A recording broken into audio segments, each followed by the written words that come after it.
جو کہ حضور اقدس صلی اللہ علیہ وسلم خود بشر تھے اور عالم کو روشن کرنے آئے. چاند اور سورج کے مطلب جو تھے ایک مسل تھے، اور چاند اور سورج کے مسل تھے، اور اس کے اب جو ہے وہ کیا چراغ، یعنی روشنی چراغ، وہ اس کے مسل کون ہے؟ وہ علماء حقانی، یعنی علماء حقانی جو ہے نائب رسول ہیں. سمجھ میں آئی بات؟ یہ بمنزل چراغ کے ہیں جو عالم کو روشن کر رہے ہیں، تاریکی سے نکال رہے ہیں. تو اصل وجہ کیا ہے کہ جو صاحب خدمت ہوتے ہیں نا، جو نظام تقنینیات پر ہیں، ان پر احکام شریعت نہیں لگتی، یعنی وہ معذور ہیں. اللہ تعالیٰ ان سے باز پرس نہیں کریں گے احکام شریعت کی کہ تم نے کوئی سنت سے ہٹ کے کام کیوں کیا. لیکن صاحب ارشاد سے باز پرس ہوتی ہے، ہر کام سنت کے مطابق ہوگا. یعنی آپ سوئیں گے بھی تو سنت کے مطابق، نماز بھی پڑھیں گے تو مسجد میں ہر کام سنت کے مطابق عین شریعت پر. ان سے باز پرس نہیں ہوتی. جب ان کو یہ عہدہ دے دیا جاتا ہے نا، تو اللہ تبارک تعالیٰ ان کی عقل پر ایک وارد کر دیتے ہیں، یعنی عقل کو سلب کر لیتے ہیں. جب کام لینا ہوتا ہے تو عقل دے دیتے ہیں. وہ معذور ہوتے ہیں ایک طرح سے، لیکن ان کا کام کچھ اور ہی ہوتا ہے. تو یہ سارے میں نے دونوں بتا دیا آپ کو. کبھی اللہ تعالیٰ ان سے کام لے کے فرشتوں کو دیتے ہیں، فرشتوں سے لے کے ان کو دے دیتے ہیں. سمجھ میں آئی بات؟ یہ تمام عین شریعت ہے. اور عین شریعت کیا ہے؟ حضور اقدس صلی اللہ علیہ وسلم کی پوری سنت. خالی سنت یہ نہیں ہے کرتا لمبا پہن لیا، ٹوپی رکھ لی اور مسجد میں وظیفے کھینچ رہا ہو، بھی بچوں کو چھوڑ دیا، حقوق چھوڑ دیے، پڑوسیوں کے حقوق ادا کرنے چھوڑ دیے، ایک دوسرے کے دل آزار کر رہا ہو، دل آزاری کر رہا ہو. یہ سنت نہیں ہے. سنت میں تمام چیزیں آ گئیں. پڑوسی کے حقوق آ گئے، غیر مسلموں کے بھی حقوق آ گئے، اور مسافر کے بھی حقوق آ گئے. یعنی آپ جوان ہیں، کوئی لڑکی یا عورت کھڑی ہے تو آپ بیٹھے ہوئے مست ہو کے، صاحب میں کیوں دوں سیٹ؟ تو پکڑ ہو جائے گی. پکڑو. یہ ایک عورت کھڑی ہوئی تھی اور آپ بیٹھے ہوئے تھے، مرد ہو کے بیٹھے ہوئے، عورت کھڑی ہوئی ہے، آ جاؤ لائن پہ، جاؤ حساب دو اللہ تعالیٰ کا. کسی کی ٹرین میں سفر کر رہے ہیں بغیر ٹکٹ، پکڑ ہو جائے گی. بچے کو لے آ رہے ہیں، عمر ہے پوری، بالغ اور ٹکٹ لے رہے ہیں آدھا، پکڑ ہو جائے گی. یہ تمام انسانیت کے اندر ہے. مہنگائی بات، اس کا لحاظ رکھنا پڑتا ہے اور مستحبات کا عمل کرنا پڑے گا. یعنی نوافل بھی پڑھنے پڑیں گے، ذکر و اذکار بھی کرنا پڑے گا. یہ عشق کا تقاضا ہے. سمجھ میں آئی؟ ہم ہیں اجرت پہ نہیں، ہم غلام ہیں. اجرت کا کام ہے، جو اجرت پہ ہوتا ہے ان کا کام ہے صرف ڈیوٹی پوری کرنا، 8 گھنٹے کام کرنا. اس کے علاوہ اگر کام ہوگا تو اوور ٹائم لیتا ہے وہ. ہمیں غلام اپنی مرضی سے سارے کام کریں گے. ہم غلام کا کام ہے، اجرت کا نہیں. اجرت کا کام الگ ہوتا ہے، وہ اجیر پر ہوتا ہے. یعنی جو اجرت بھی، جو اجیر ہے اس کا کام الگ ہے. غلام کا کام تو ہر وقت جو ہے غلامیت کا ہے، کہ جو ہے میرا مالک سو رہا ہے اس کے بعد کھڑا رہوں، اس کو کوئی مکھی پریشان نہ کرے، اس کو کوئی گرمی تو نہیں لگ رہی. ایسے ہی مستحبات پر عمل کرنے سے اللہ تعالیٰ خوش ہوتے ہیں. یہ سبب بنتا ہے قرب کا اللہ تعالیٰ کی.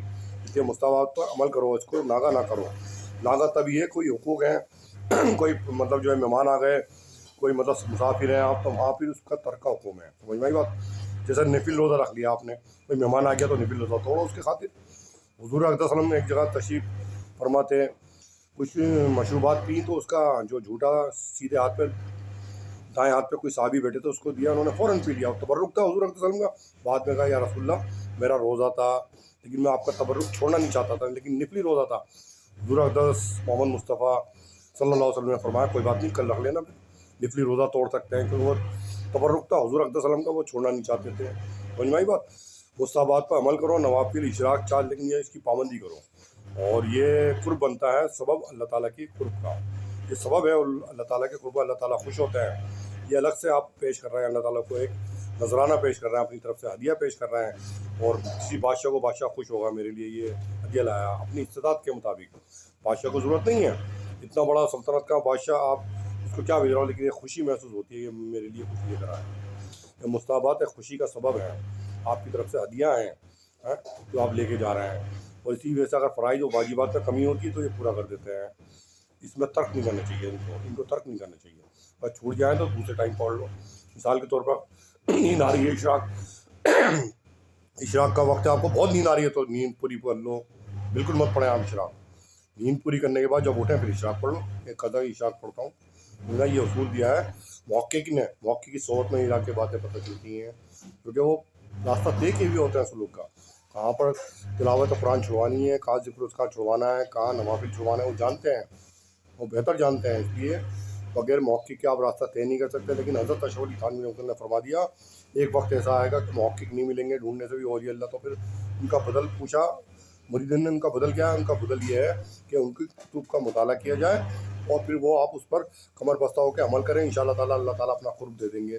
جیسا زمانہ ہوتا ہے ویسے زمانے کے حساب سے فتاوے جاری ہو جاتے ہیں، اصول جاری ہوتے ہیں اور اللہ تعالیٰ کے احکام جاری ہوتے ہیں. سمجھ میں آئی بات؟ اور اس کا بدل کیا ہے؟ حضرت تھانوی رحمۃ اللہ کی کتب کا وہ اس کی شکل دے دی حضرت مفتی اعظم جو ہے حضرت جسے کہتے ہیں حضرت مفتی تقی صاحب، تقی عثمانی صاحب دامن برکاتہم عالیہ نے اصلاحی خطبات کی شکل دے دی. وہ سہل ہے، مطلب تھانوی نوزل نے کتابیں لکھی ہیں تھوڑی مشکل ہیں، وہ علماء کرام کے لیے ہیں.